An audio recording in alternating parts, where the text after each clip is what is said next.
Hello everyone. So today I'm gonna help you fix the problem of TikTok comments not showing. So there are three solutions to this and they complete each other kinda. So first thing first, the first solution is to free up space.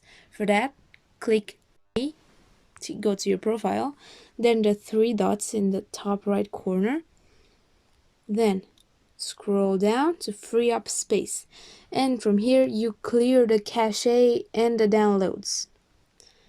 If that method didn't work, if you are on Wi-Fi, this is the second solution of course. If you are on Wi-Fi, turn that off and you continue with your mobile data. If that doesn't work as well, what you want to do is disinstall the app, the TikTok app, and then reinstall it.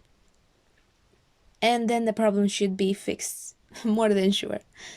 If this video helped you out, don't forget to like and share it and subscribe for more helpful tips and tricks. Bye bye!